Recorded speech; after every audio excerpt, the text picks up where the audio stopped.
Senhor presidente, egrégio plenário, cidadãos e cidadãs que nos acompanham.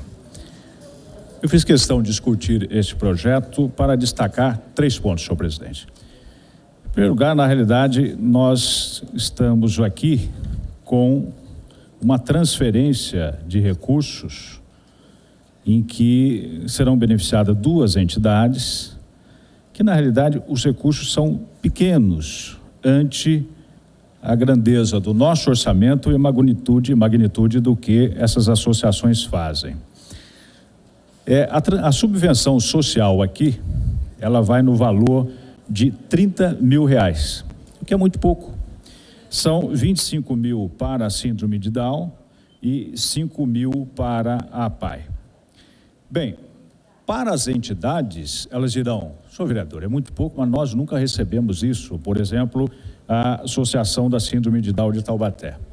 Mas eu digo que é muito pouco comparado com a realidade do Vale do Paraíba e da nossa região. Eu fiz um levantamento para a Diocese de Taubaté dos governos, das subvenções, contribuições e auxílios que os governos faziam com entidades, para entidades sociais.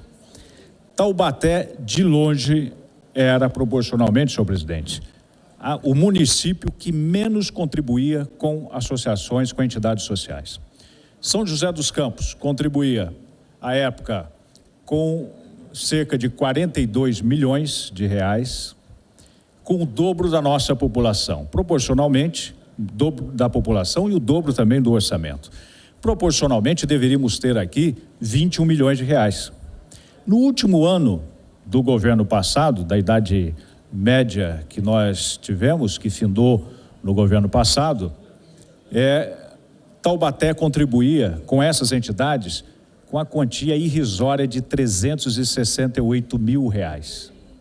Ora, já melhoramos bastante, o governo atual, o governo de Ortiz Júnior, já beneficiou várias outras entidades, mas surgiu uma dificuldade, porque para regularizar a situação de repasse para o Esporte Clube Taubaté, à época, o promotor de justiça ajuizou uma ação ou celebrou um termo de ajuste de conduta para que fosse regularizada essa situação. E acabou atingindo todas as entidades de Taubaté, inclusive as entidades sociais. A parte, por exemplo, passou a ter imensa dificuldade com isso e outras entidades também.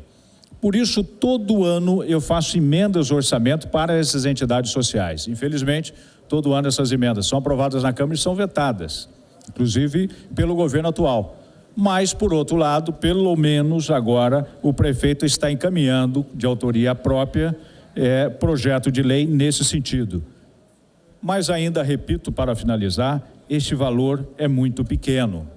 É muito pequeno ante ao orçamento que nós temos, que sim, vai ter uma queda de receita no ano que vem. Nós vamos ter menos receita no ano que vem do que este ano, diferentemente do que aconteceu no governo passado, vereador Itamar, em que aquele prefeito teve num ano só um aumento de arrecadação de 23%. Ora, com todos esses recursos, o que é que foi feito? Praticamente nada. Aliás, nós avaliamos que em 8 anos de governo, uma quantia singela de desvio de recursos públicos foi em torno de 120 milhões de reais. 15 milhões de reais por ano, vezes 8 anos. Essa montanha de dinheiro desviada, que é uma estimativa baixa ainda, nós não conseguimos descobrir exatamente onde está esta montanha de dinheiro, para onde esses recursos foram distribuídos, porque a quadrilha era muito grande. Então, uma parte foi na construção dos SEDES, outra parte foi naquela ponte na Amador Bueno da Veiga, outra parte foi na compra de medicamentos, mas 120 milhões de reais é uma quantia que certamente deixou traços.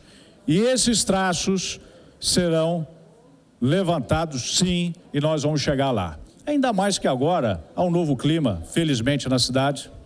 Aliás, na cidade e também no Brasil, a Operação Lava Jato está aí para dizer. Bilhões e bilhões desviados. Agora nós vamos ter condições aqui, sim, de começar a discutir isso. Contratos de lixo, por exemplo, os contratinhos que eram feitos a 5, 6 mãos, não é? ou melhor, sempre em dupla. Então era 6 mãos em determinadas salas da Secretaria de Serviços Públicos. Esses contratos, obviamente, deixaram traços que serão levantados. As nomeações podem ser levantadas. Alguém vai dizer, mas por que não se levantou ainda? Ora, porque leva tempo para se garimpar tudo isso. Leva tempo para se chegar numa montanha dessa de dinheiro. Porque quanto maior, também os métodos foram se sofisticando. Eu me lembro que o primeiro contrato como homem público que eu auditei em São José dos Campos era de hospital municipal, que acabamos construindo, que o contrato era de 51 milhões de dólares e quando vamos verificar o valor real era de 17 milhões de dólares. Ia se roubar nada mais nada menos que 34 milhões. E conseguimos chegar nisso. Não conseguimos punir porque estava numa realidade inflacionária em que muitas discussões acabavam sendo prejudicadas por causa disso. Mas agora não. É possível sim se chegar à origem desses recursos e dizer que as associações, por exemplo, a casa do ancião Marilac, que não recebe praticamente nada, poderia estar sendo imensamente beneficiada. Senhor presidente, eram essas minhas considerações. Muito obrigado. Obrigado.